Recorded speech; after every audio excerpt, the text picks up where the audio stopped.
Panic does nothing. Harness it. Let it serve you.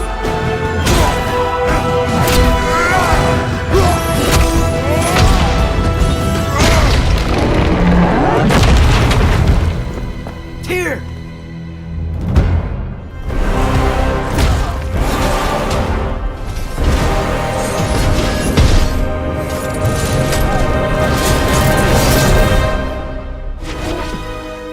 Everything you design has to be surrounding the place.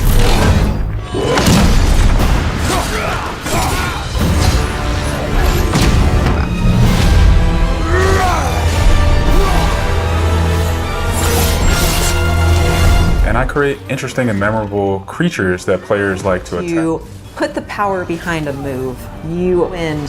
Whether you are throwing your axe or on the receiving end of an enemy spell, VFX is what with the design team and the tech art team on this project. The technical implementation of creating a creature, but it's really navigating them. We want to make something that makes players lean forward and focus and really try hard against that enemy and feel good about overcoming that, but we don't want to make them feel defeated if they can't figure something out. Heard the community cry out for more mini bosses, bigger creatures, and enemy variety, and this time we really leaned into that. So, for example, in Alfheim, we're familiar with the Dark Elves, but this time around we're going to be fighting Light Elves, such as the Light Elf Warrior. We don't have to think about the camera and how close combat is going to feel. We already have that knowledge, so we can build upon the close camera that we have. It's creating more interesting scenarios. In the last game, Atreus was just starting to fight alongside Kratos, and he was learning from the Master Tactician. Kratos, I think what the players really love is the powerfulness of it. When you are playing as Kratos, God of War, and moving into Ragnarok, we want to really make something bigger, make it stronger, make it more of a spectacle. You want them to be like, oh my gosh, I didn't know. Look at that.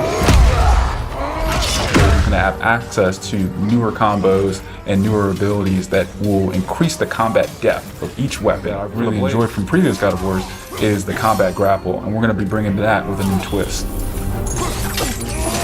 I'm very excited. Moves that brings so much more speed into the movement and the dynamic feel to it. More utility and choice to the shield loadout.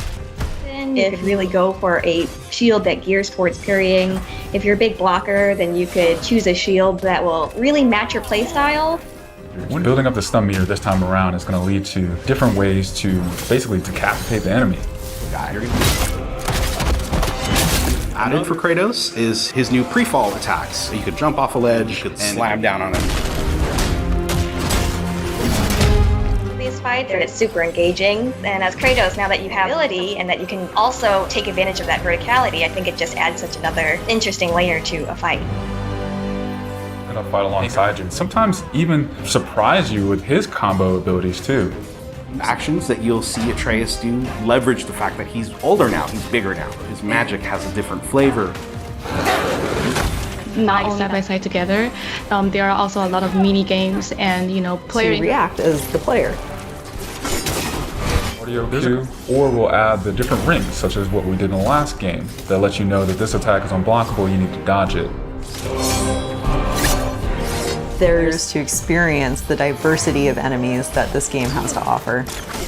You will be fighting everything from small little creatures to take up the entire screen. Run the gamut. I think each one looks so much different from the next one, and each of them have their own play styles and their own little fantasies that go into it. And so I'm interested to see how Sony Santa Monica has taken some of these creatures and interpreted them for God of War. Has been sweated over, bled over, tested.